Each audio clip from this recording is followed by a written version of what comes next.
What's up, everyone? Welcome to another episode of the Single Player Experience podcast. As always, I'm your host, Sebastion Mauldin, and today we are in wrestle mode. We are talking about AEW Fight Forever, one of the hottest games to come out this year, especially if you're a pro wrestling fan in a year that is stacked full of pro wrestling games. You had WWE, you had AEW Fight Forever, you got WrestleQuest coming out in a couple of weeks as of this recording. Sure. We got so many dope wrestling games. You know, more the merrier as far as I'm concerned. We've been getting so many different genres so far represented in video games. It's time for wrestling to get its just due. But enough about me gabbing about that, because we got special guest with us today. He is, of course, a heavyweight in wrestling games. He knows what he's talking about because he's been playing wrestling games ever since, they first been created. So my guest today is Carlos, a nerd for a day, Rodriguez. Carlos, how you doing today, man? I'm good, Sebastion. I'm so glad to be back, man. Thank you for having me again. Man, I'm glad to have you back. I'm excited to talk about this game because this is going to help me like get my thoughts for my review too on my channel. Yeah, man. I'm excited. I'm so excited. But before we begin, I'm not gonna ask you to introduce yourself to the audience. You already done that in the last, entry into the single player experience, the last episode you were on. But instead, I'm gonna ask you top five, count it, five time. Can you give us your top five wrestlers of all time? Okay, all right. Number one, right off the bat, Shawn Michaels. I love it. Without a doubt, Heartbreak Kid. No matter how much he went into politics for himself, anything like that, it's a running joke on Apron Work, my wrestling podcast, that anytime Shawn Michaels pops up, I have to go with him. I'm sorry. I want to go that. I would say probably the next couple will be in no particular order. Okay. For the next four, Eddie Guerrero, definitely up there. So for sure, HBK is number one. Oh yeah, 100%. Yeah, okay, gotcha. That was the first, one of the first things I fell in love with wrestling. It was Shawn Michaels, seeing him on the Heartbreak Hotel, and oh my god, Superstar Saturdays, I think it was called. It was Saturday morning. Oh god, Fox I think had him. Oh jeez, man, I'm really dating myself already. Yeah, Shawn Michaels, and then Eddie Guerrero.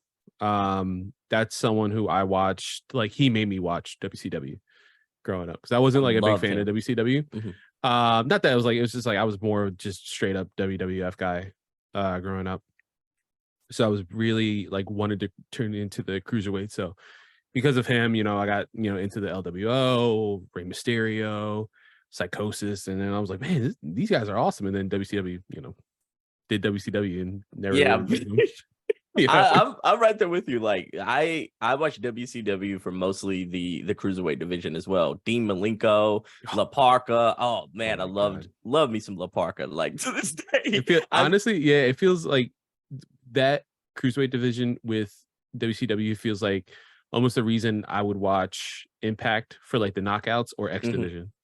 They're the shining beacon of Impact. Everything else is I don't really care, man. No, for sure. You got the best women's roster, and you have, especially now with Trinity as champion, and you have one of the best things ever.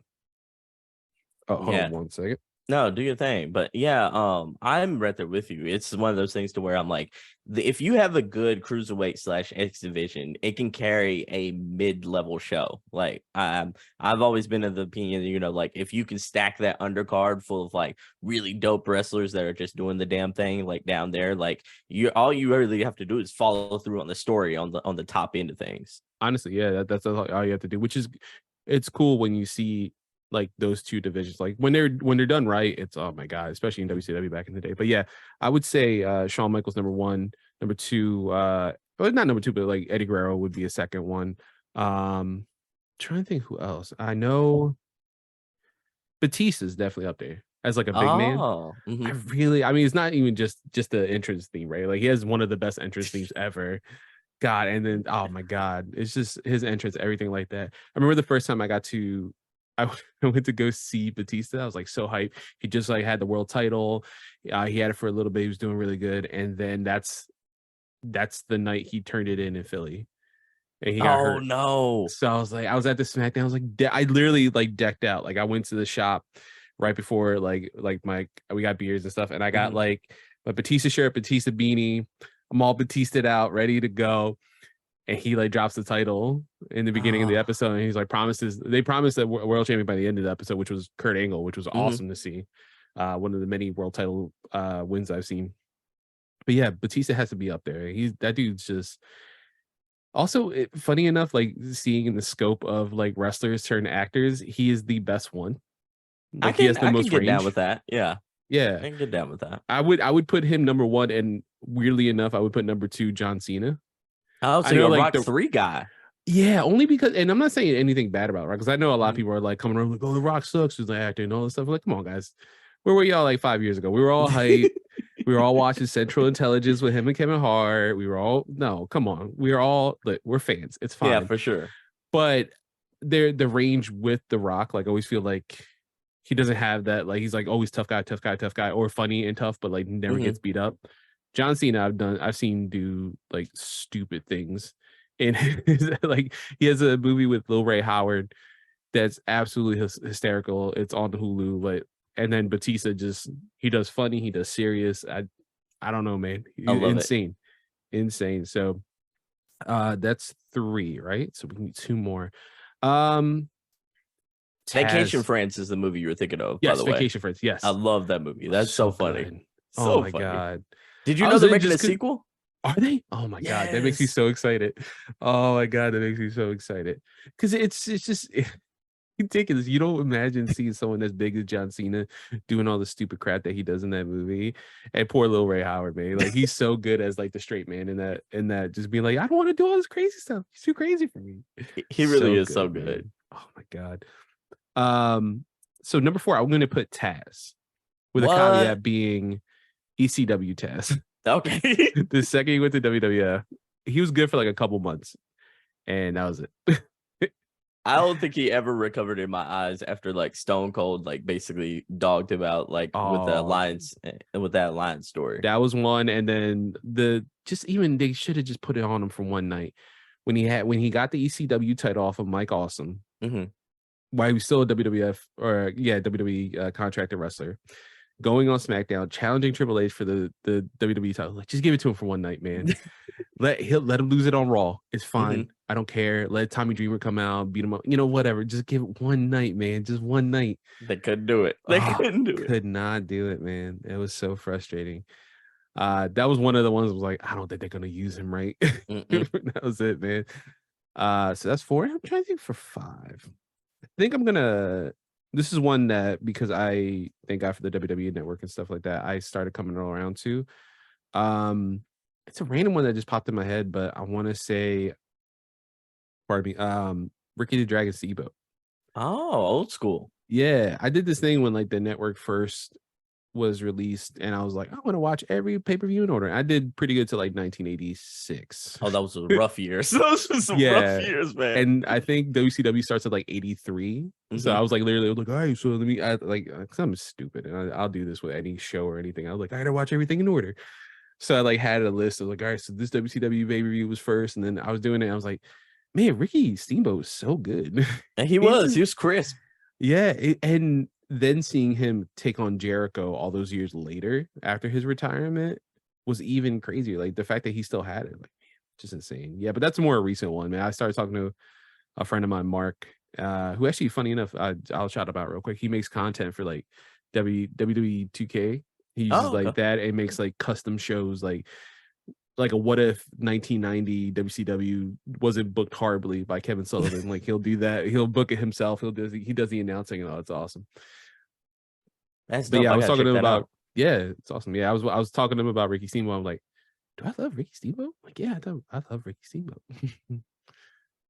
Man, that's really cool because like I like Ricky Steamboat as like a pure wrestler, but he's that Bret Hart character for me where like I can't get he's only a wrestler for me. Like I need another layer. I need that entertainer like factor of it, and he just never like transitioned over to where I'm like I can get him in my top 50, because like I for one thing, there were so many people in the Attitude Era that just like had that entertainment factor, even if they weren't like 1/4 of the wrestler that Ricky Steamboat was. It's just the fact that they felt more memorable, Yeah, that's why I've come along to being more and it's not a negative thing, but like being more of a Owen guy than a Brett guy. Yeah. Because Owen had all the moves, even more of a moveset than Brett, because Brett was just like mainly technical, but Owen was like high flying and technical. And then he was so entertaining. He Like him in was. the Nation of Domination. Bro. Oh, I love Hilarious. it. So Hilarious. good. He would do anything. And like even after like all the bad stuff that happened like with him and Austin and stuff, like he still was like, man, it's a job. I'm gonna do it to the best. And I come around. I'm more of an Owen guy now than a Brett guy. Yeah, same here. Same here. So I got to ask you, you gave a really good top 5 here. That kind of segues me into like a game you and I have both been playing lately, and that's AEW Fight Forever. I gave a review on it on YouTube where I gave it a 6 out of 10. And the reason being is because I felt like it had a lot of flaws, but also some really bright spots. And I'm sure we'll touch on that as the episode comes along. I want to get your impressions on this. Like, can you start us off very early on with your first impressions and then tell us how you feel about this game right now? Yeah. So early on, I struggled with the control structure. It's so funny. And it's something I think we talked about in the last episode I was on. I was like, I'm really excited because I want to play something different. I want to play something simple. And it didn't feel simple and intuitive like I thought it would. I don't know if that's WWE 2K like messing with my brain, also playing that this year. Similarly, when you get like different fighting games, like I'm sure a lot of people this year are gonna have a tough time switching between Street Fighter and Mortal Kombat and stuff like that. For sure. I thought it'd be a little more intuitive, and I was still struggling with some of the counters, some of the like. I would say a month I've had the game, I'm doing better with the counters and making sure I can counter right. But I had a very difficult time. Like it's funny, I think a lot of us do the same thing I probably did, and I popped in Fight Forever, immediately went to a match. Like I think it was I forget what was the first one. I think one of the first ones I did was like Cody versus Pac. Oh, that's a good match. Yeah. And I did that, and I was Cody, like I locked him and everything, which I thought was weird that you hadn't locked him. I was like, oh, you're gonna make me pay for him? I'm like, all right, I get it. And it was like 10 grand in in-game currency, basically. Yeah. Cost as much as Aubrey Edwards. I'm like, come on, man. You'd have to dog this man like that. Like, I don't know who's offended, but someone should be offended here. Yeah, for sure. For sure. And so I did that, and I lost. I feel like a lot of us do that when we just pop in a new game. Like, I want to say with 2K23, I think like one of the first things I did was like Eddie Guerrero versus Shawn Michaels, because it was just fun to do. And you could win the match. It's not hard. Like you're trying to get an idea for what you're doing. But it was kind of intuitive to play with this. I felt it needed and I still feel this way. I feel like it needed a tutorial system. Oh, exactly. I think that was very necessary. I don't think it necessarily needs a new control style. I think the simplicity of it, a month in, is one of the shining points of it. But to better get an idea of the counters, whether it be grapple or physical attack counters, I think that's necessary, especially now when you see games like most even modern fighting games, and I'll put this in that category for that reason. Street Fighter has an amazing tutorial system. I remember playing the demo and everything. They have a great tutorial system. Mortal Kombat has an amazing tutorial system. Guilty Gear has an amazing tutorial system. And so does 2K.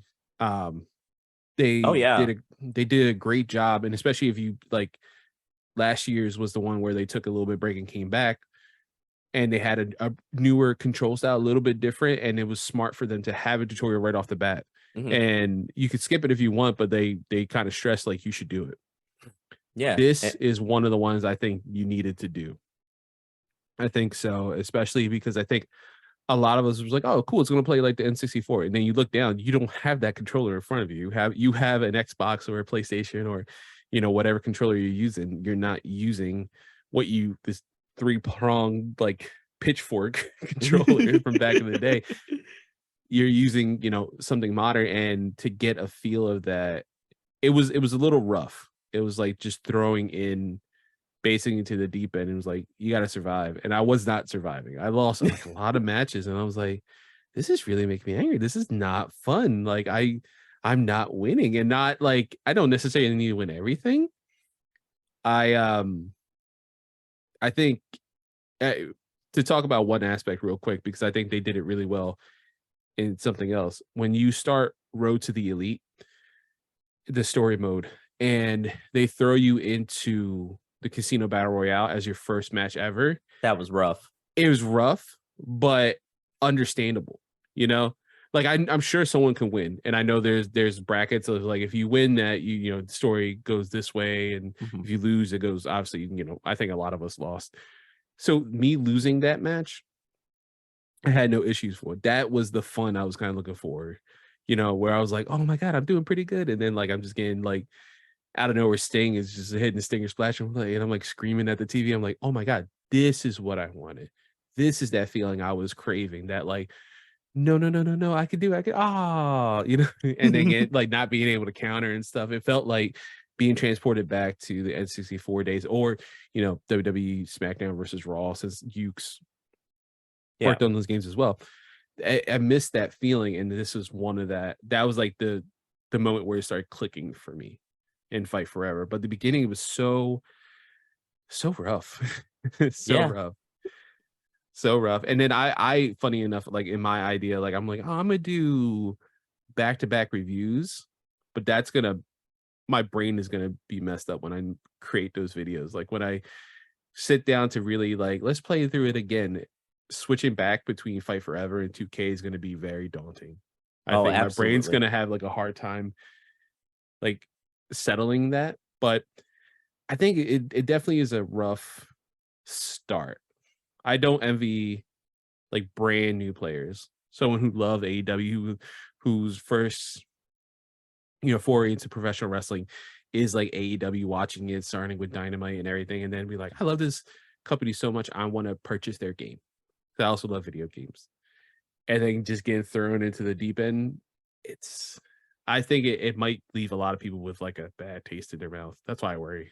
Yeah, man, I was worried on the opposite end, where it's like that transition between going from like historically playing those WWE games to playing this, because like the counter system being like the top RB and LB if you're playing on Xbox, R1 and L1 if you're playing on PlayStation. I'm like, that messed my brain all the way up. Like I cannot tell you, like especially playing the most recent two combo based style WWE games, where like the reversal system is like usually triangle or like wide depending on your platform, and you kind of have to like time it with either a combo breaker or maybe like a combo breaker or a grapple counter and such like that. This one is like, if to me the counters look very similar, like you know, it's hard for me to almost tell which one's going to be a strike and which one's going to be a grapple in AEW Fight Forever. And it's just my brain has a hard time unlearning all like 20 years of like WWE 2K games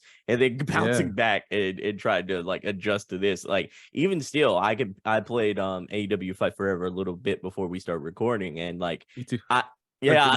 just to get a refresher for sure.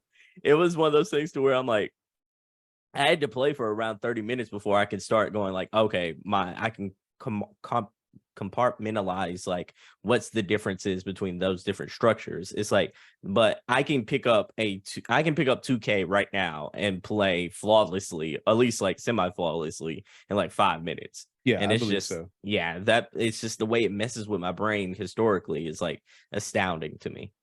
And it's funny, like, you know, I mentioned a little bit ago, and we mentioned in one of the previous episodes we did, like, that's what we wanted, right? We wanted this, and it's like, damn it, did I though? I said I wanted it, and now I got it, and I'm not happy.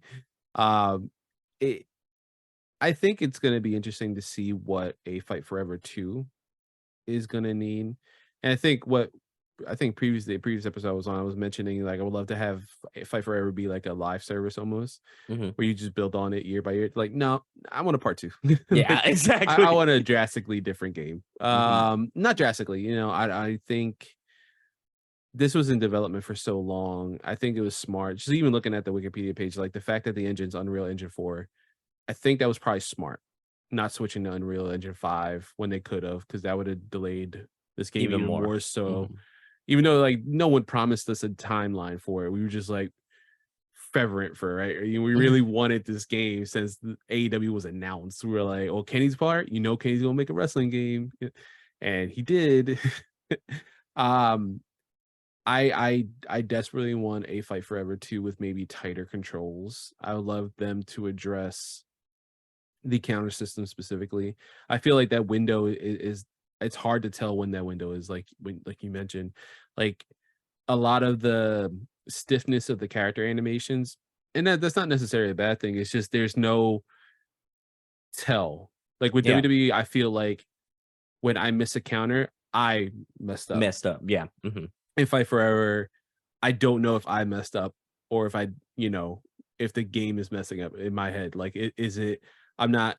It's not giving me the information I need, and I'm not able to piece together what vagueness is trying to tell me. Is this a strike? Is this a running attack out of nowhere? It's so the short distance of it is ridiculous. Oh, Because I I've been hate the able to running spam that. attacks. Yeah, I've been able to spam that a couple times in Road to the Elite. And I'm like, I feel like, because I would be too close and I didn't realize. I'm like, oh, being BNX on Xbox, and I was like, oh, I actually hit. I thought I would just like smack into, like in WWE, you just smack into the person. Like, wait, what the hell? And I'm been able to kind of cheese it a little bit, but when it gets used against you, it's like very frustrating.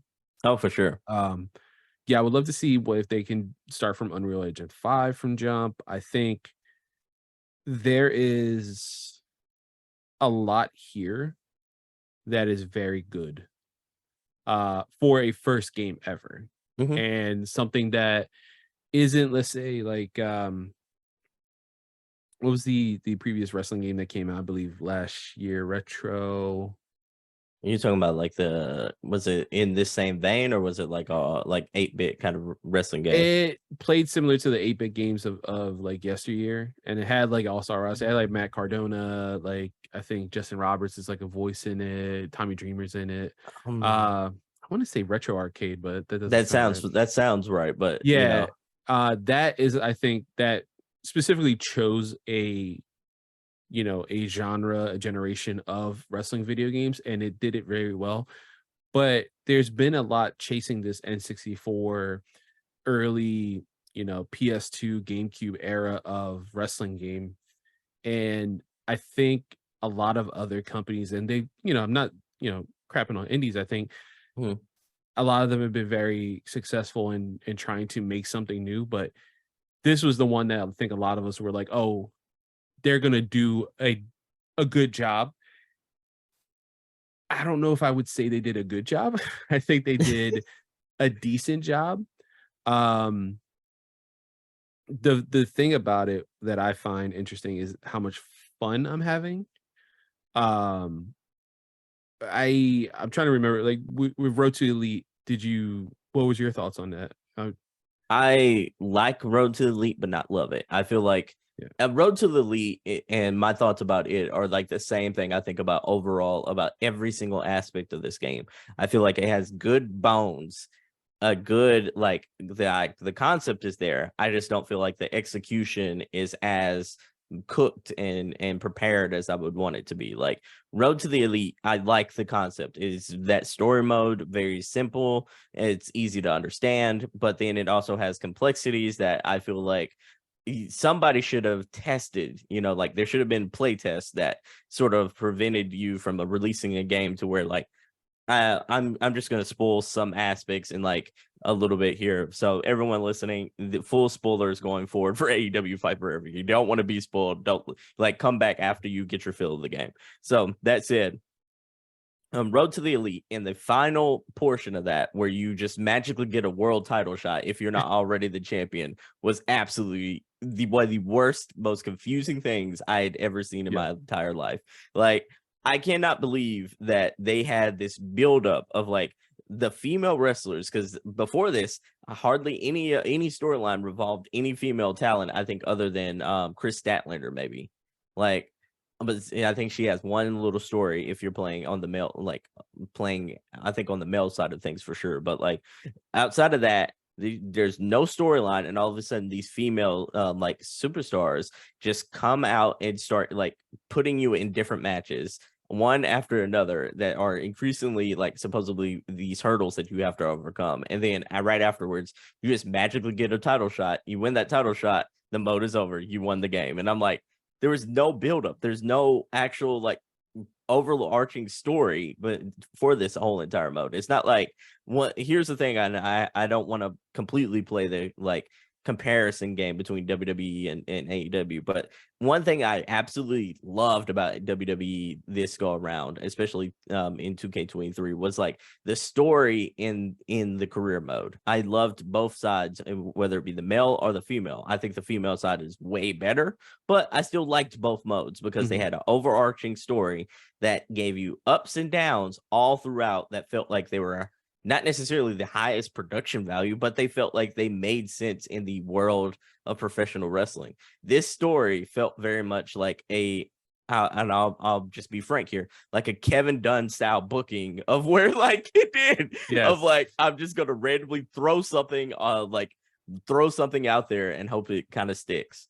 And I didn't like it. And it's funny, like how early I am, because I did a lot more exhibition and like I like dug into a lot of exhibition and stuff. And I think about a week ago, I started really digging into Road to the Elite.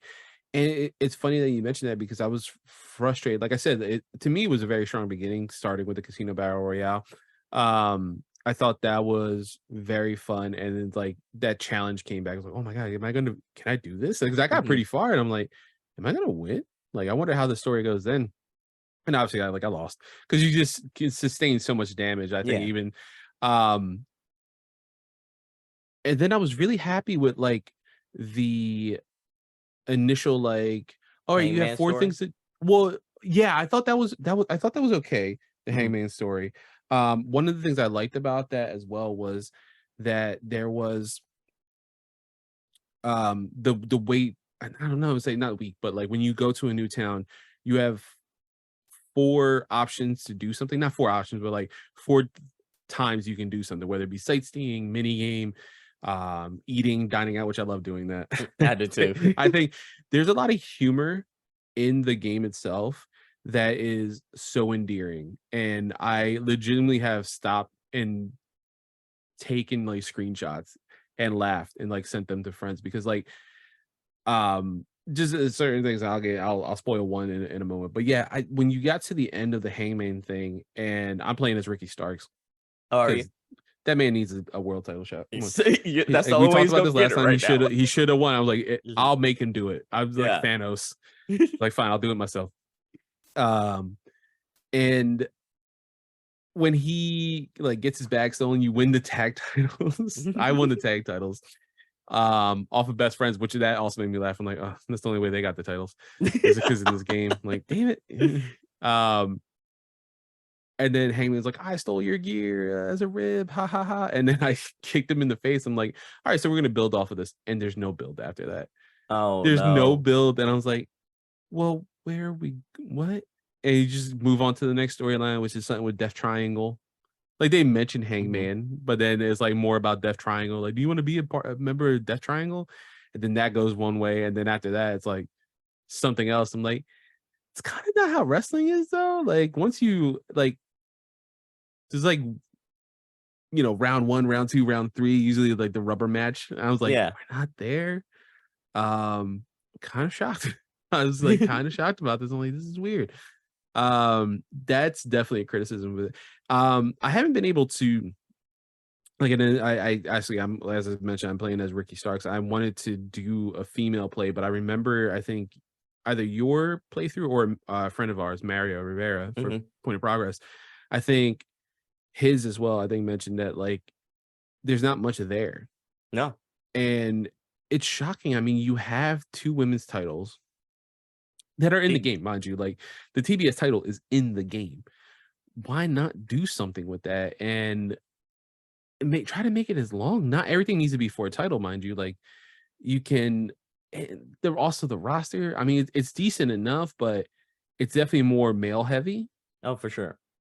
And I feel like you could do so much with like Jade should be like the final boss. Like a fight game final. She should be like Shao Kahn at the end, just And sitting on her dress like him throne. too, Yeah, because she probably she would likes have, honestly. cosplay. Yeah, Yeah. exactly. Just sitting there on her throne, and you had to like beat her to win the TBS title, or like at this point in the, let's say in the story, she's like the women's title, the women's champion. I wish we had something like that, its own dedicated women's story. It's just not there. It's like it's not fully fleshed out, and there's so many things that are like very positive, but then some things that are not. The humor, I really again kick out, and this is what I wanted to mention. Like there's a there's a thing with I went to a restaurant, I think in Seattle, and there was this like clam dish. I think it's called gooey duck, because they Yeah. make, that's the joke. And I was like, it's spelled this way, but it was pronounced like this way. And Ricky looks at the waitress and goes, "Yeah, it's good because there's no voiceover." hmm And I stopped. I was like, "Wait, did y'all make fun of the fact that this is a video game?" Like, They really did. They're extremely meta. and I was like, "All right, this is good. This is really good." And then there's something with Brody Lee too, which I thought was very sweet. hmm Where he was like, you never know what could happen. Another time, you could have been in the Dark Order or whatever. And it was like, yeah, but this is the real world. And he goes, is it? Is it though? Or is this kind of like a video game? I stopped. I was like, I love that. all right, you guys got me on that one. You guys are doing good. But there's not too much there, which is A shame. yeah. And I knew a lot of stuff was going to be bare bones. But it still makes it kind of sad, like what we got. And the roster is such a thing. Like we don't have the trios titles, Mm-mm. which it was still in development like for so long. Can y'all just Add him throw it in in. there? Yeah, just That should be a patch at the most, man. yeah. Just The fact again, we've talked about this. Matt Hardy is either pre-order DLC or after the fact $5, even though Jeff's in the game. ridiculous. Absolutely ridiculous. Because I looked at like I full disclosure, I won a contest to get my copy of Fight Forever. Oh yay. Ringside Collectibles had a contest on their Instagram page, and I happened to win. They're awesome, by the way. Not just, I'm not like shouting them out because I happen to win, but like they also make awesome action figures. You should check them out. I will. So I won the contest, and I was like, oh cool. I was like, hey, you guys can send it. I have both systems, like whatever code you guys want to send, I'm down. So they sent me the Xbox version, and I looked and I was like, oh cool. And I wasn't expecting anything, but I was like, I probably have Matt Hardy, right? And look, I didn't have Matt Hardy. I was like, that took like, is it like PlayStation with WWE? Not that I'm gonna keep comparing. Like you gotta like download the pack. You gotta go to the store. Like I had the season pass, so like, oh, I just hit, download, and it'll start downloading. No, No, it no, still didn't have it was like $5. I was like, oh, because I didn't pre-order it. This is ridiculous. That is crazy. Yeah, that is crazy. I mean, And we talked about it too, FTR not being in it from jump. That's ridiculous. It's so weird. That is one of the weirdest ones. Oh, and their man. outline, their whole outline is like, what was the other thing too? They have the inner circle, but it's just Chris and Sammy. Yeah, and I'm like, what's going on there? No Santana, no Ortiz, no Jake Hager. I'm like, Jake Hager showed up the first episode of AEW. Yeah, that's very the other first thing. Like, episode. The teams are so bare bones, and it's funny too because you have Death Triangle and stuff, but when you try to look at the teams to make or customize or whatever, what's the name is not in there as well. Like the Elite, like them themselves, like Kenny as a team, and the Bucks together as like a 3-man team is not on there. It's so weird. It's so strange because I was like, oh, I'll do the thing that I do, in other wrestling games. I don't want to keep shouting out WWE, but I'll go in, I'll fix championships, like whoever's the current champion right now, I'll fix and do that, and then I'll fix the teams. Can't do that. No, you can't.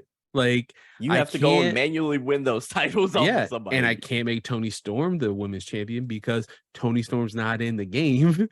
I can make Chris Statlander in the game. I mean, she's in the game, so she's TBS champion. Luchasaurus is TNT champion, but I think correction, sir. Christian is TNT champion. Yes, that's true. Yeah, Christian is TNT. I wish there was a way I could do that, like have him hold the belt and come out with him.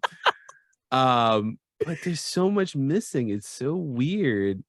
It's just it's such a strange video game, but I think if anybody says it's like an 8 or a 9, I don't believe you. No, I'm for sorry. sure not. But a 6 and 7, I think, is a correct score.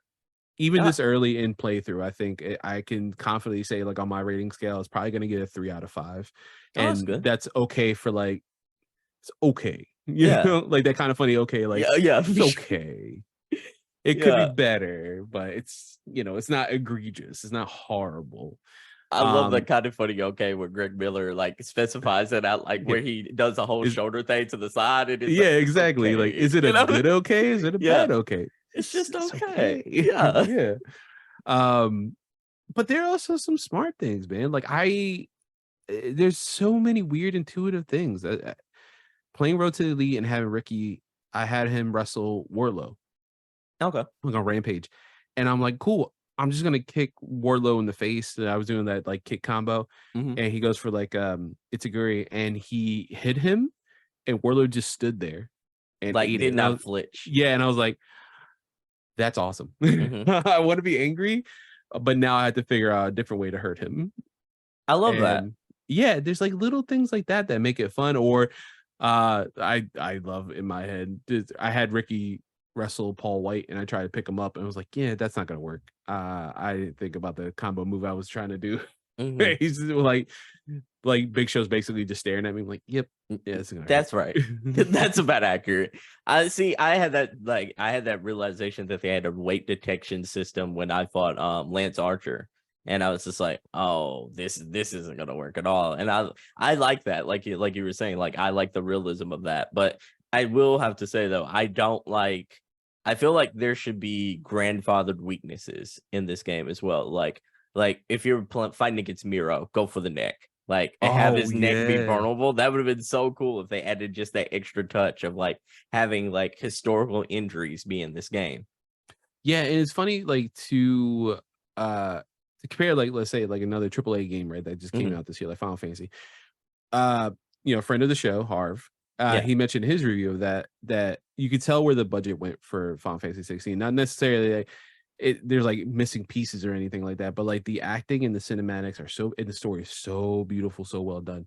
For this, there are certain gameplay things that make so much sense and are perfect. Like we mentioned before, MJF, when you do the like dodge move, he doesn't have a dodge move. He gets down on one knee and like baits you in, and you can either hit him or like back out of it. Or Orange Cassidy has like a different move set when he puts his hands in his pocket. That is so smart and so too. Or again, the Wardlow, me trying to beat up Wardlow, he's just eating my punches and kicks. I'm like, that's so smart and that's so perfect. But then at the same time, I can't counter for shit. And I don't know if it's me or if it's them. So it's a weird dichotomy with this game where like some things definitely need more attention and tender love and care than others. Like you already have this perfect like set rule with like certain characters like MJF and Orange Cassidy and even Sting. I'm sure I haven't got the chance to play with him or fight him too much, but like I'm sure he stings up, Yeah. he probably does like the thing. He's probably like invulnerable for a minute. Like he should be, because that's lore. That's what we've been trained as wrestling fans to know and see. And for every like little attention, it's like for every 2 steps forward, there's 1 step back. Mhm. And it makes it so uneven of a game. That's why when you said 6, I'm like, that's honestly like a good score. And someone else I think said 7. I'm like, also a very good score. I can see that. I don't Yeah. think there's anything wrong. It's just your level of fun, I guess you could say. Yeah, for sure, for sure. For me, like the reason why I never scored it higher than a 6 is because like every time I was having fun, there was something that kind of pulled me out of it. That was something that kind of like held it back for me. Like whether it be like if I really wanted to modify the roster, like you were saying, they made it really hard to make adjustments to like the titles. They made it really hard to kind of adjust versions of wrestlers as well. Like I would have loved to see a deeper creation suite as well. Like even if I'm not like super into like creating my own character, like I would have loved to be able to download everyone else's characters. Like the fact that that's missing in a game of this magnitude in 2023 to me was egregious. Like it was hard for me to get past that, because like if you're not going to keep the game modern, at least have that online creation suite where like you can download other people's creations, other people's titles, other people's events and such like that. And that keeps this game from being like chewing gum, to where like you're not going to get tired of it in 3 sittings or like 4 sittings, like without that, it sort of felt hollow. It felt like I got everything I wanted out of AEW Fight Forever in a weekend, basically, where I had been like Road to the Elite twice. I had rotated the like all the titles I wanted to see. I had gotten like a lot of the entrances, and I had almost every single one of the like main like unlockable characters unlocked at that time. And I was just like, I did that in a weekend, maybe an extra day, because I think I got that review code on Thursday. And I think by that Monday I felt like I was Thanos after like the snap, and I was like, my work here is done. You just sit on the farm. Yeah, exactly. Yeah, taking all the sites. It's very and I think that allegory is really well. And the 2 steps forward, 1 step back, I think it's a really good thing, because again, for every like the core mechanic of it is just so oddly off. And I wonder if they'll do any, balancing anything like that you typically get from like a fighting game like Street Fighter or anything, where they balance characters out or things like that, or control styles. If we get something like that as the DLC progresses, because that's a perfect opportunity to do any patches as well. When you release like Hookhausen, that's one of the DLCs coming down the line. And that's another thing, like the SCW belt's going to be, it is, because I put it on Jack Perry. Yeah. But I'm with you. I think the creation suite is one of the biggest things, because not that necessarily like WWE needs to ape anything, and AEW doesn't need to ape anything else as well, but that is something that we've grown accustomed to for so long that I think is needed.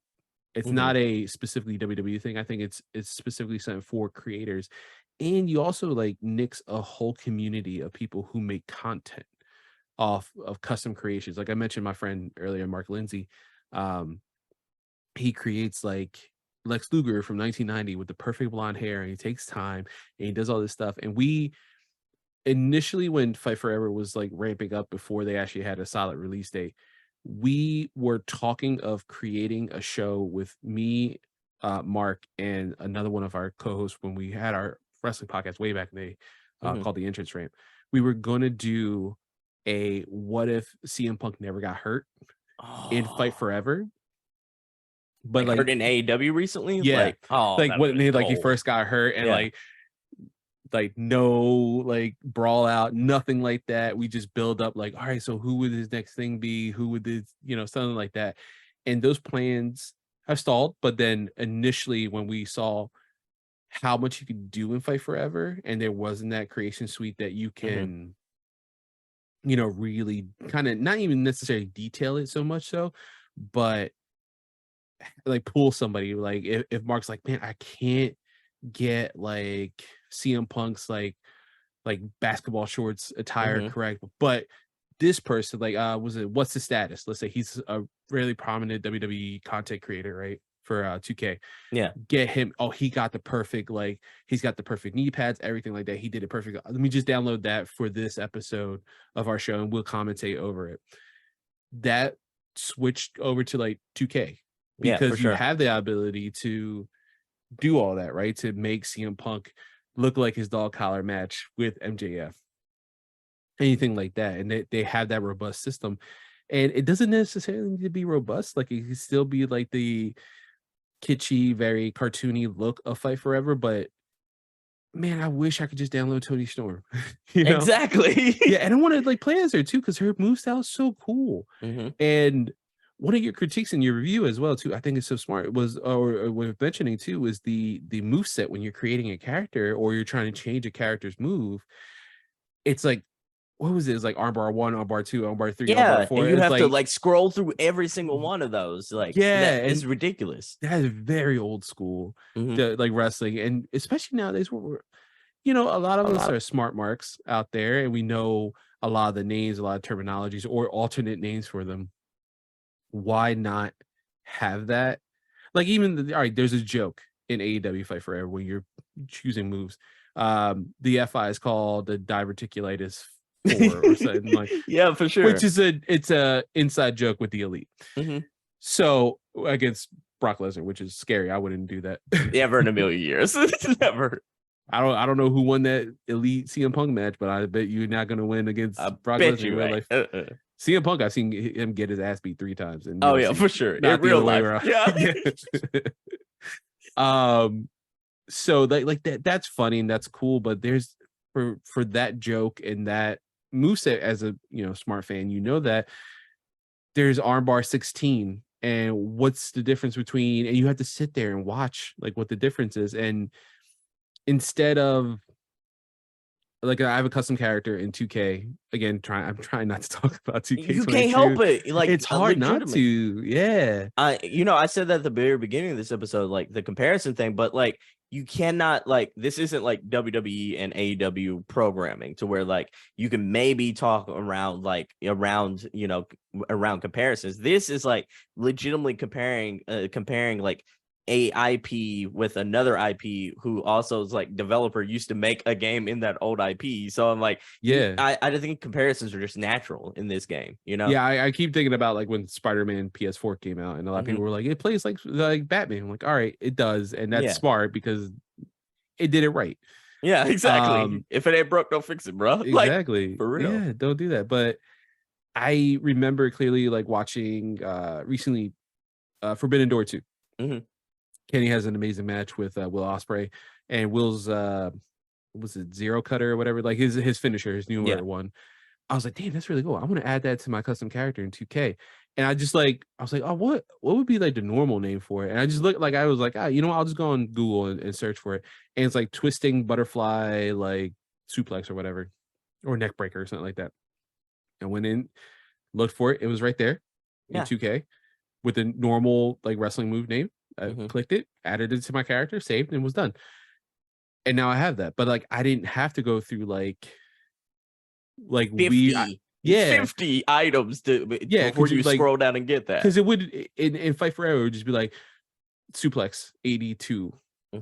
But instead of like maybe twisting suplex 3 or something like that, something more to distinguish it. It's so bare bones. I think that's the thing to say with Fight Forever in general. It's just bare bones. Man, and even to harp a little bit more so on that creation suite, like you talked about, like the editing the moves. WWE makes that like 2K makes that so simple because like they have standing front moves, standing back moves, they have the top rope moves, they have like corner pronged in the corner moves, they have springboard moves. It has all these tabs that you can go over and say like, I want my character to hit a finishing move from like the behind the opponent. Easy peasy, you can pick from there. And I'm like, this has every single move all in one exact like sheet, and you have to scroll through all of them. I hated it. I absolutely did. I hated it so much. On the road to the Elite, I only changed my fisher one time, and I was just like, I'll be damned before I go back and scroll through that again. Could you imagine even if they went bare bones, like to a little more of a degree of bare bones, and just went like technical, high flyer, submission, like then your brain can logically go like, oh, all right, wow, I'm over here, and there's probably like a corner submission I could do, like the tarantula or whatever. Let me do that, like something like that, to take your brain into a more logical conclusion of where to go. Because when you see 2K's like move suite, it's almost daunting. It's scary at first when you especially, and it is time consuming. That's one of the harps for 2K, I would say, because I definitely took way too much time doing the moves. But at least you can download someone else's. They did all the hard work for you. Oh my god, yeah, thank God. And then when you want to make your own character and do your own moves, that can be daunting. But if you just take the time to think about what you want to do, what you want your custom character to do, you can find that tab specifically and kind of start scrolling. It might be a big list still, but not like 2,000 moves, and all of them are armbar 85. No, and even then, like, you know, another thing about like in WWE 2K, when you do go tab over to like, you know, like let's just say corner dives and such, like top rope dives, they then on the side have it alphabetically like almost bookmarked to where you can go all the way, like you can scroll quickly all the way to Z and such like that, or D and such like that. And I'm like, okay, now in the D's, maybe I have to search through 16 of those, but like I can quickly tab over and quickly go down to D's, and I know exactly where like the moves and the moveset are. Here, it's just all on one tab. I'll never edit any character in this game. I promise you I won't. I'm so like, it's so weird. It's so weird that that's such a weird negative thing for it too. And then another weird thing too, purchasing entrances. Oh my goodness, I was hot. You talking about hot? Yeah, I was like, oh, what? They gave you AEW cash. Like, what do I get to do is spend AEW? And I was like, wait. All right, so some characters in costumes, that's fine. Like the alternate attire for the Bucks and stuff. Like Aubrey Everett, so I thought that was funny. Yeah. And then Cody, I was like, oh, that's weird. And then because you would assume if Cody's there, then why not Owen? You know? Yeah, exactly. But that's not the case. And then I looked, I was like, wait, there's stuff to buy to put on your character. There's stuff to buy for like ring setup. It's like it feels like a little more padding for padding's sake. And then there's like winning moves and entrances. I was like, and they're like highly expensive. Am I right? Oh, I feel like it's like stupidly. $3,000 or $3,500. Like spend AEW cash to be like, I want to walk in for, and mind you, the entrances are like, again, bare bones. They're like 5 seconds. Oh, I hate it. I absolutely hate it. You talking about like something that caught me off guard, because like when I first picked up the controller and like I did like you, I logged into an exhibition match, and the first thing I did was like, you know, I played I think against Chris Jericho, and I think it was like Kenny and Jericho, and I was just trying to see what the control scheme was like and all that kind of stuff. And I thought I accidentally skipped the entrances or something like that, but it turns out they're only 5 seconds. You basically walk up to the stage, they do whatever they do on the stage, and you never get to see them enter the ring. It just, they teleport into the ring and your match basically begins. And I was hot. I really was. I was pissed. I was like, what the hell is going on here? Because God, could you imagine if Kenny had his like New Japan entrance? Oh, he would do like the goodness. Terminator stomp 3 times, and it would just cut to black somehow. You wouldn't even hear Devil Sky. Like, it'd be ridiculous. And I think Jericho's is like a little bit longer. Punk's is a little bit longer because he has it draws out for like a split second just so he can get its clobbering time out. But it's so, again, weird. And I was like thinking with like certain things, like, all right, with Moxley, we're not going to come through the crowd just because this is like a first iteration of a game. Maybe by Fight Forever 3 or 4, we'll have Moxley going through the crowd. You know, if it takes to Fight Forever 3 for Moxley to come out of the crowd, I mean, looking at that crowd, I wouldn't want any regular models going through it. Not that I care about the crowd itself, but like I was like looking at him, like, you know, that's a good idea. Just come through the regular gate. But it's just so many bare bones. You know what? I want to speak one positive. Okay, go ahead. The music. Oh, I mentioned that good. Too. Yeah, I love that. The music is so good. The fact that you can have all their like wrestling like theme music, though I think you mentioned this in the review as well, that there's theme music that for people who aren't in the game. You know, exactly. It's like, the Acclaimed man make music for this game. Yeah, Max. I was bumping that album on my way to work yesterday, and I was like, because like you could kind of hear it while you're playing the game. I'm like, damn, this sound is really. I'm like, I bet you was on Spotify, and I started listening. I'm like, damn, he's actually really decent. And I until you just said that, because again, I'm like, I have certain characters I wanted to play as. I'm like, wait, yeah, Bowens and Max are not in this game. How? Yeah. How are they not in this game? And he contributed music. I'm like, bro, you gotta be as well. Like Swerve Strickland wrapped in this game and is not in this game at all. Like I was perplexed, man. Like absolutely perplexed. I was just like, my man's a double XL in the freshman class. Yeah. And he's not even, and he has a song on the album, like you just said. And I heard it, I listened to it, and I was like, oh, that's cool. And did not for some reason put 2 to 2 because I happened not to be playing as him in an exhibition or anything. Yeah, he's not in the game. No, what the hell? You know, there you can make a small, like almost like 5-man battle royal of people who like performed music in this game that aren't in this game. Because Platinum Max, Max Caster did performed not in this game. Sunny Kiss had a song in this game, not in this game as well. Austin Gunn from the Guns had a song in this game, not in this game as well. I'm like, what are you doing?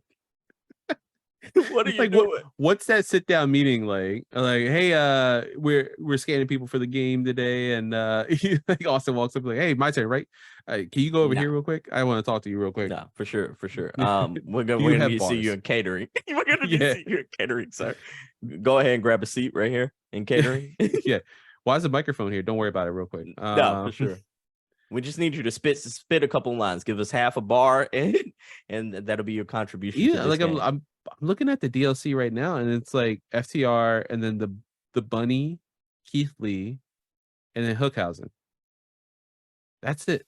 Yeah, I know. But here's my thing: like, how many people are going to come back for that? For those 4 characters, how many people are legitimately going to turn on this game after getting their feel of like everything this game has to offer? Are going to come back for those 4 characters? Yeah, and thank God that Wheeler and Dax are out now, right? Yeah, I believe. So at least you got that like right away. Kind of crappy though, like you had to pay for it. Yeah, you know, they don't. And then here's the other thing too. I'm looking at them. There's mini games as well. I don't want them. I don't want the mini games. Oh, have you tried them out? I tried. They are terrible. They're phone games. Yeah, I tried the Penta one because I thought that would be the one that I was like, oh, out of all the ones, this is going to be the one that's fun, and it's not. I felt again with the button prompts, I felt like I felt like I hit X when I said hit X and Y when I hit Y, and I felt like it didn't work. And I was like, damn it, this is not fun. The thing I wonder, I guess Stadium Stampede when that comes out, that I don't know. That's like a Fortnite version of this where it's a battle royale at that point. But here's another thing I wanted to ask you. Like, okay, so about the before I go on this tirade, because this is about to be a mean one. This is I've been waiting for this bad boy. Before I say this, I will say like I do like a lot of aspects about this game. I like the combat, like you're saying, the gameplay. There is something here. Like it feels like it is a good foundation. It just needs to be refined.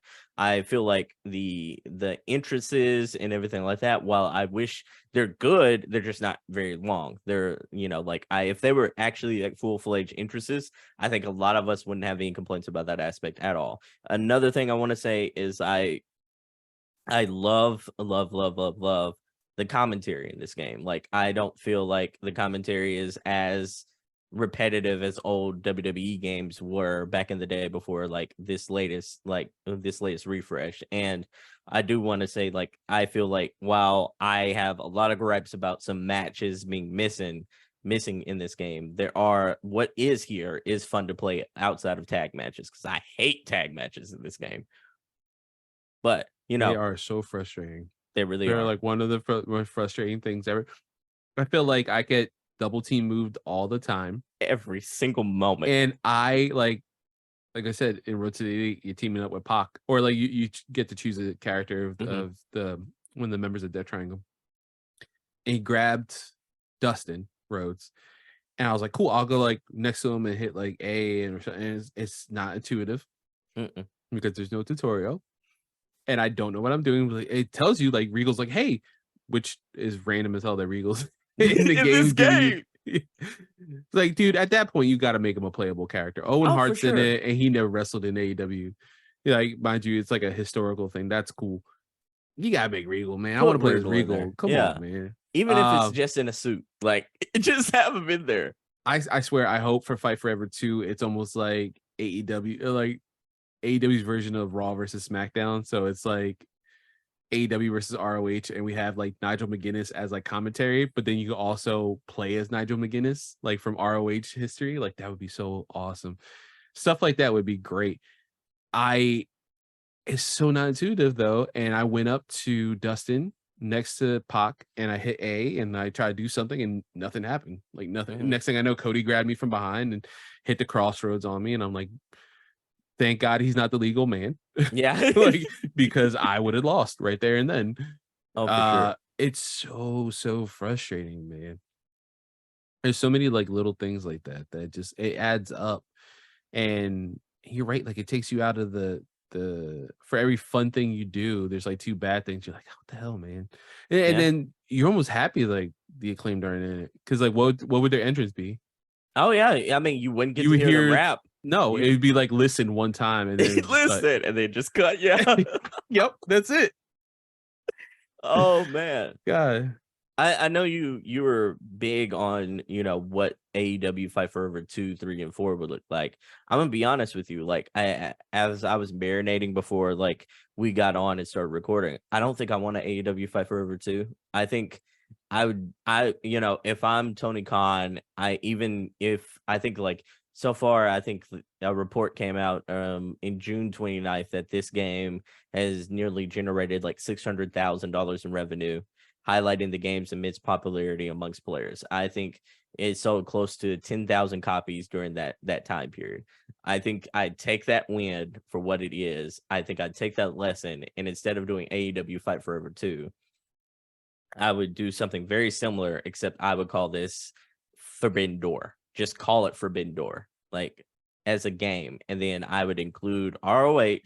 I would include AEW, and then I would go to New Japan and see like, hey, what say you about like just getting in on this? Like, you can split some of the costs and you can split some of the gains with this, but you haven't had any trouble. You had plenty of trouble trying to build a game of your own. Like, you always had someone else, basically a third party, add your characters into whatever they're creating at the time. Let's make something happen here. And hell, at that point, you can do any of the independents at that point, because you just called Forbidden Door, and you can just say like, hey, y'all, if you want to be a part of this, like, either cut up the like allow us to legally use your characters without you getting paid for it, or basically throw in some cheddar cheese, and then maybe we can all get a collection of this pot. But because that to me is the only way I feel like you're actually going to see a rival, but with the WWE 2 games. I mean, it's kind of like AEW in itself, right? Yeah. I mean, especially with like the first couple of years, like it like skyrocketed in popularity, and then it kind of like peaked for a little bit. And I think we're slowly like we're wavering, like there's not a lot of backstage stuff now. Collision's really good.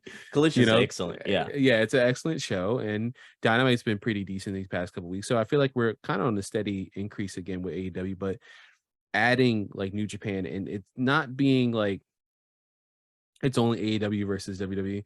Like, it really is like all of us should band together, not to necessarily kill WWE, but like, no, come on, we like they're a global power. Let's like them making deals with like Impact for a little bit, or New Japan in this instance. Like, that is a smart way to do that. And then I can see it now. Like, can you imagine the day and night? It even takes some time. Don't release Fight Forever. No. Or the next game until like 2 years from now. Yeah. Take all the time you can to just build on what you have, all the good things.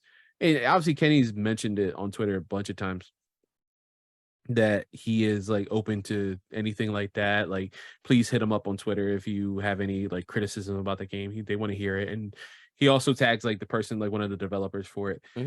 I would love to see like a comparison of like roster size Fight Forever 1 versus Forbidden Door, and seeing like cool. Yeah. seeing like in the middle like the ROH logo and just ROH wrestlers, seeing on the left like AEW wrestlers, on the right like New Japan, and then let's just make that like just the males, and then you hit right bumper for R1, and then it's Stardom, ROH, AEW.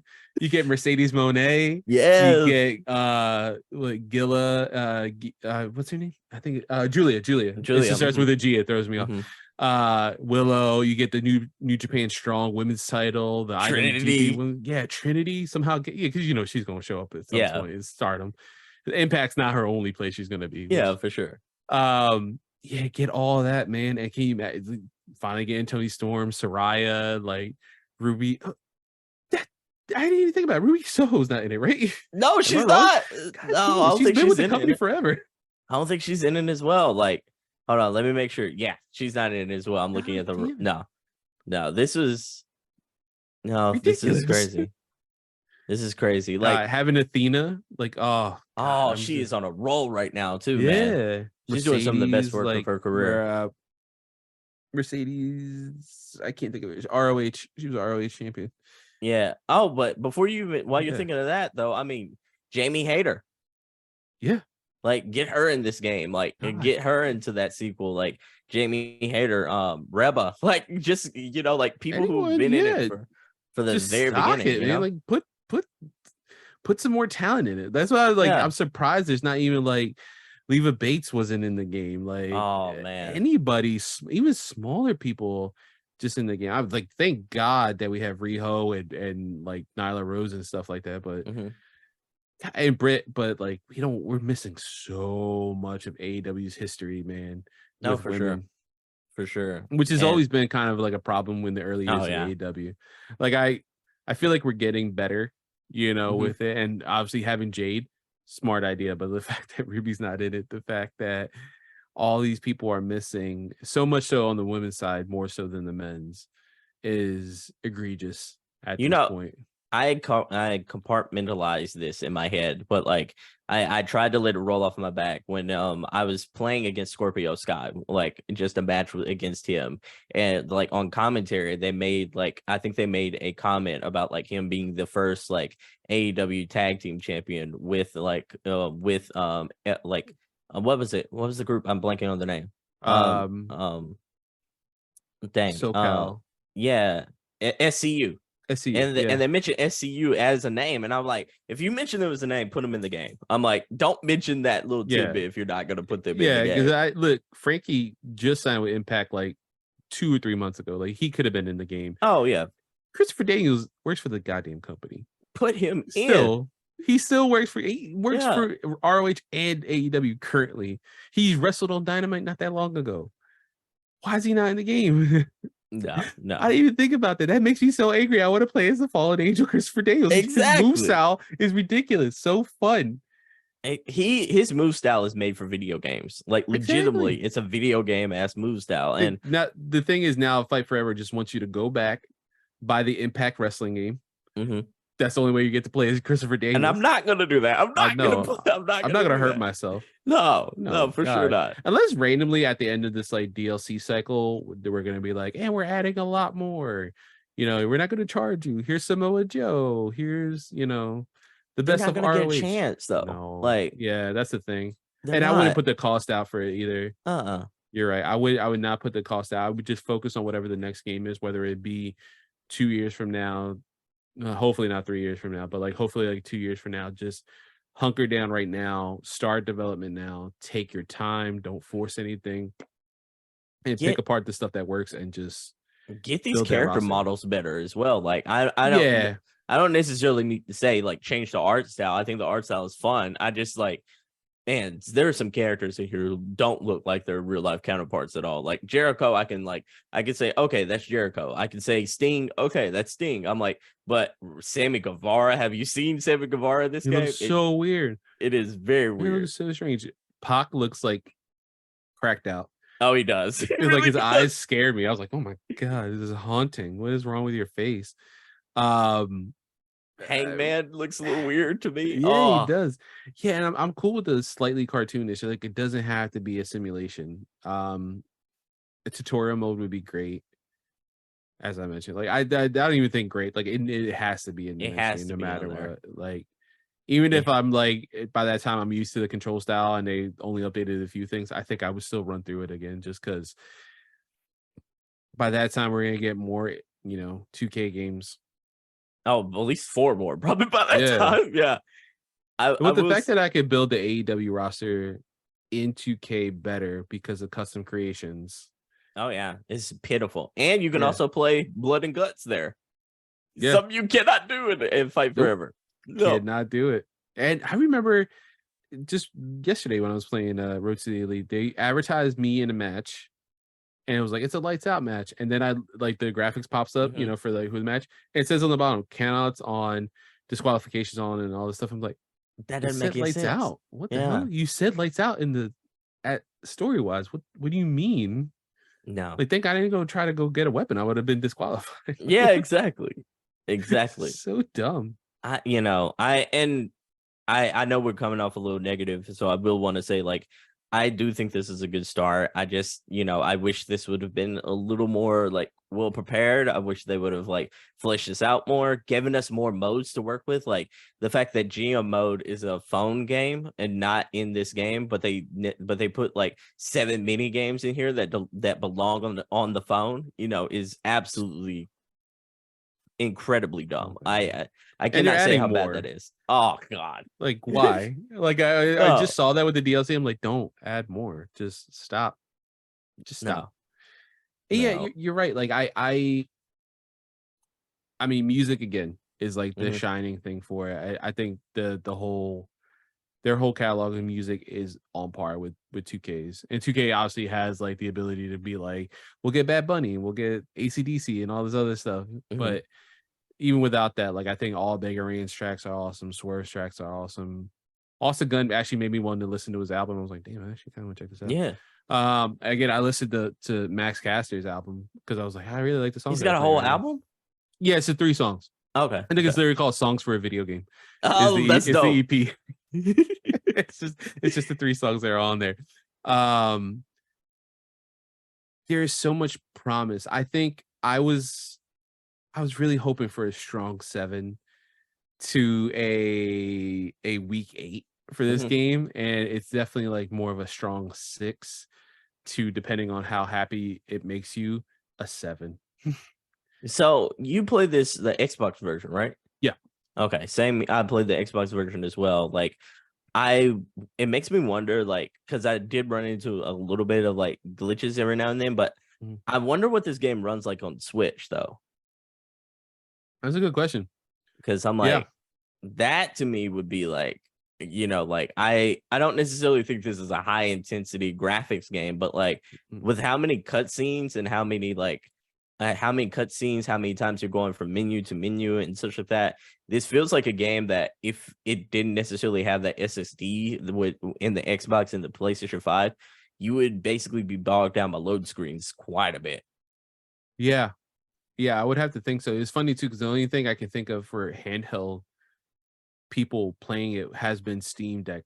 Like I've seen Yeah, people it's playing on been good Steam on Deck, Steam but Deck. Yeah, that's PC and that's yeah. pretty well, That's ported. it's a modern Yeah, console at that point, yeah, exactly. And the Switch, I think it's safe to say it's outdated at this point.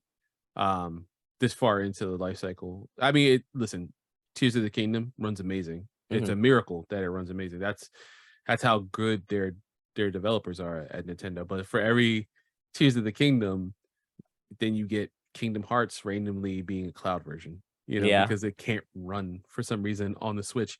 So yeah, Or I you get can't imagine what this. I would like to, after this, I'm probably gonna look up. I want to see if anyone like Nintendo Life or anything did like a review specifically for the Switch version.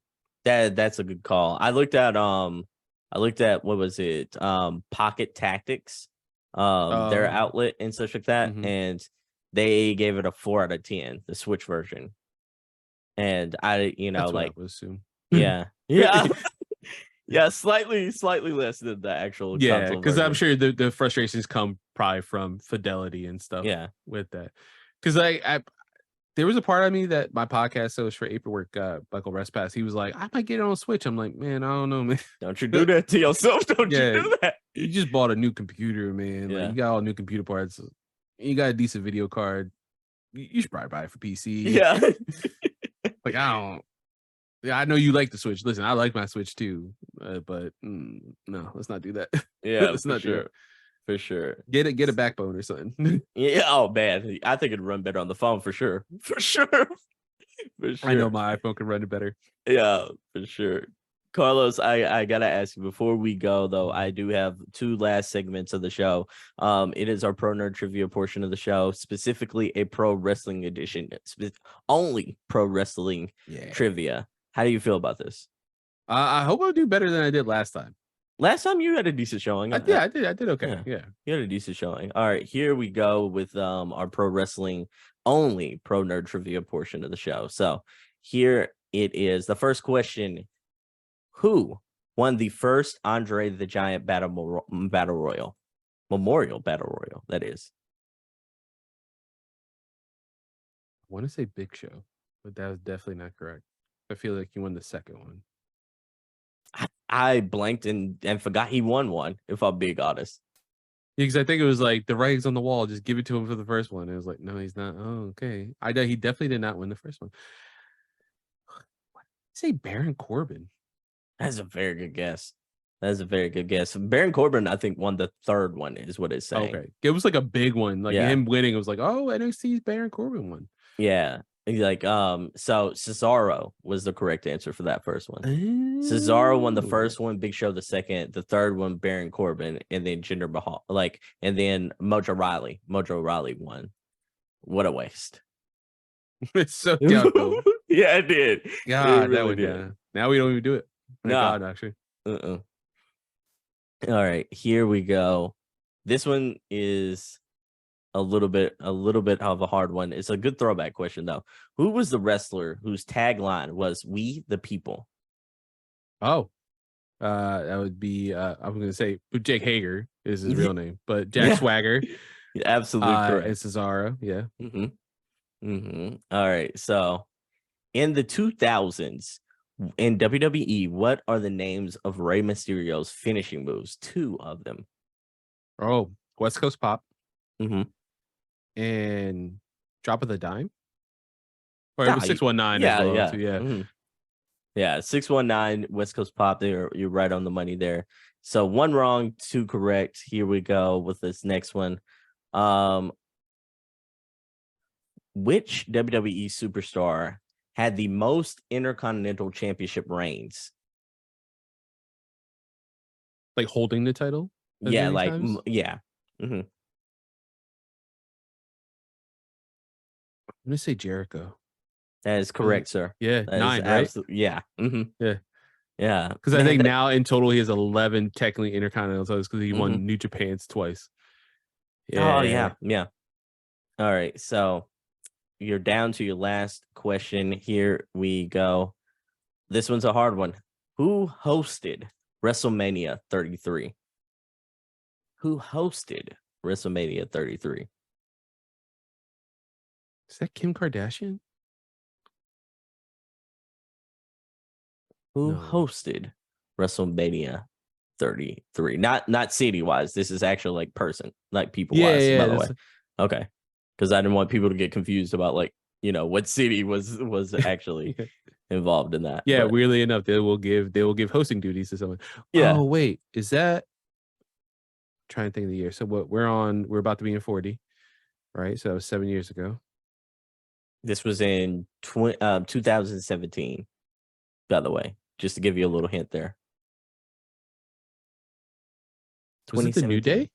The New Day. Yeah. I didn't think about it. I was like, wait, hold on. A couple years ago, I was like, yeah, because then, which is one of my favorite swerves of WrestleMania is them being like, yeah, we're going to enter this tag team contest. And then the Hardy Boys music played. And I was let's go. They did such an amazing job of making you believe that there's no way. Walking. Yeah, there's that.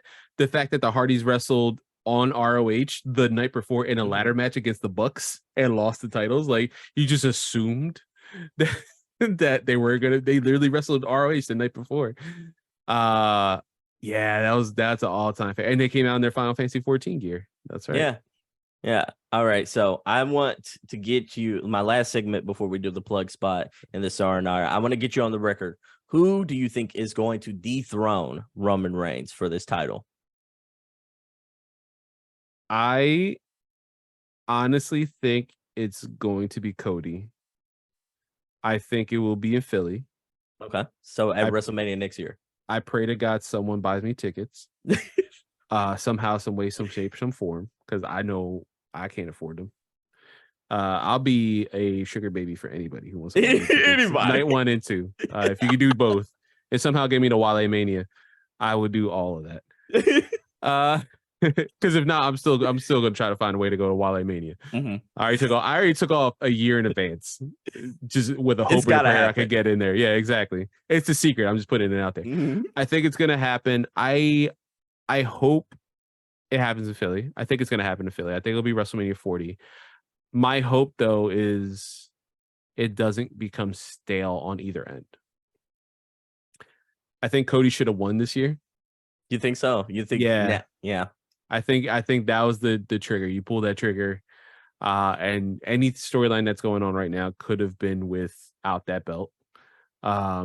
Introducing the world heavyweight title could have been done without, being like Roman's not on this every night, so we're just gonna give it to like make a new belt. Like it could have been Cody being like, there's more opportunities for people. Like it just spoke for itself. It was the perfect story, finishing the story, even though he thinks it's a meme and he doesn't like it anymore. It's such a perfect catchphrase for that. I think it's going to be Cody. I think it's going to be WrestleMania 40. Now, who I hope it is at this point, honestly, I kind of want Jay to win it. Oh, I'd be so cool. Circle. Yeah, because he's the only one who beat him. Like recently, right? Like he was no, not the only one, but he's like the second person, right, to beat him or something. He was, I think, the first person to pin him in 3 years, right?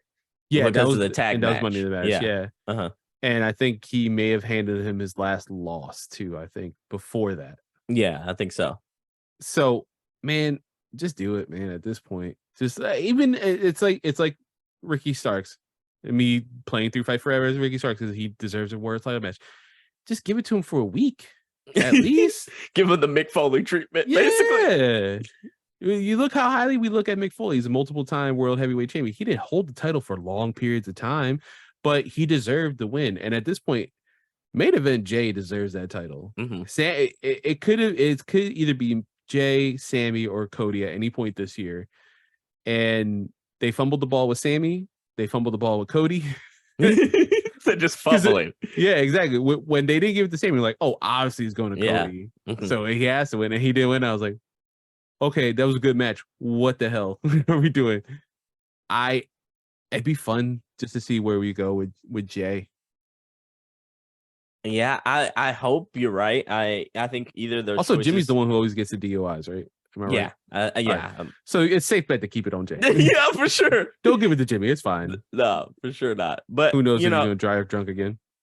I think I like your answers better than mine because I think realistically, I've got it in my head now. My theory is that they're building Solo to take that title. Ooh, yeah. I'm also down with that. Yeah, I think that dude's also a star. Because they're planting the seeds of like every time Solo keeps looking at the necklace, Solo keeps looking at the title. Like the Usos keep throwing out jabs that maybe Solo should be Tribal Chief. So I'm like, I think Triple H is playing the long game, and like I think maybe Roman even holds it a little beyond next WrestleMania, which I hate, by the way. But like, because I can't see how you keep it interesting. Not make it interesting. How do you keep it interesting? Because right now it's interesting. Where they're at with him with the undisputed title. I love that he still comes out with all three belts for some reason. Oh, yeah. I love it so much. Just holding both of them. Yeah. But it's still, to me, interesting. I know some people are like, oh, they should have took the title. I agree. Cody should have won, but it's still interesting enough that he has a title and things like that. I think it's still fun. I want to give a shout out to my co-host on Apron Work because he, in his head, he was like, it has to be Gunther. We have to do Ultimate Warrior Hulk Hogan situation where it's Intercontinental title versus undisputed title. Whoever wins holds both titles. And he's like, and Gunther goes over because he's just that good. He's just so OP. I was like, damn, that's a good one too. I would love that. I would really want that. I think they're building Gunther to be the next big heel after Roman's done, though. Yeah. But like, because I don't think Roman's going to do this for a long time. I think he's already gearing up for that part-time role. That Hollywood's that Hollywood money. Yeah. The second he was in Hobbs and Shaw, I was like, and then he came back with new teeth. I was like, all right. Someone's getting ready for Hollywood. Yeah, for somebody getting a little bougie on us. Yeah. So yeah, I think my theory is Solo wins the Rumble this year. Solo wins the Rumble, and then Triple H loves paying homage to history, and I think he's going to pay homage to one of his big storylines, which is the Batista Triple H storyline. So good. It really was. So yeah, so I think that's kind of like where they're heading, and I think maybe like either that or maybe they do a tie at the Rumble, a la like Cena, Batista, but actually let them tie and do like Solo and Cody both get a chance at a title. Yeah. That'd be cool. Yeah, I like that. Yeah, but we'll see down the road. Carlos, thank you so much for doing this, man. It's been absolutely fun talking AEW, talking WWE theories, man. This has been a blast. Thank you again for having me, man. It was such a blast. When you hit me up, I was like, absolutely, I want to talk about the game. Let's go. For sure. And like I said, we came out a little negative, but listen, if it's on sale, and especially if it's on sale, and you have any interest in it, I would say buy it. Oh, it's yeah. fun. It's fun enough. If you can get it for like $30. Hell, 20 is my sweet spot. But like, yeah, like if you like you're saying though, if you can get this for like that mean 30 and below right there, like y'all are gonna have fun with this game. It's not don't expect perfection, but y'all are gonna have a good time with this. Yeah. But Carlos, man, it's been a blast. Before we go though, where can the good people find you? Yeah, as always, I'm your doctor recommended dose of nerdiness, aka your Nerd Today. You can find me at youtube.com/nerdtoday, where I have the Nerd Today podcast, which we should be gearing up. I have some ideas, like I mentioned in this episode, like maybe a WWE 2K review with AEW Fight Forever review, and then maybe some comparison stuff. We also have Chaosbringers, which is finally launched. We did the first. We have 3 episodes in the game. So we have 0, 1, and 2. 0 just us introducing ourselves. And then we are jumping right into episode 16 since we have all finally completed, which was me. I was the one holding everyone up. Final Fantasy 16. So we'll be discussing Final Fantasy 16 hopefully soon, maybe in the next week. That should come out on all audio and video podcast services, wherever you want to listen or watch. Like, share, subscribe, all that jazz. And,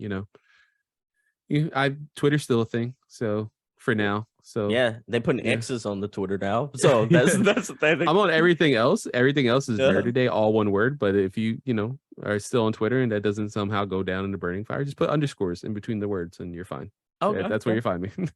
I love it. I absolutely love it.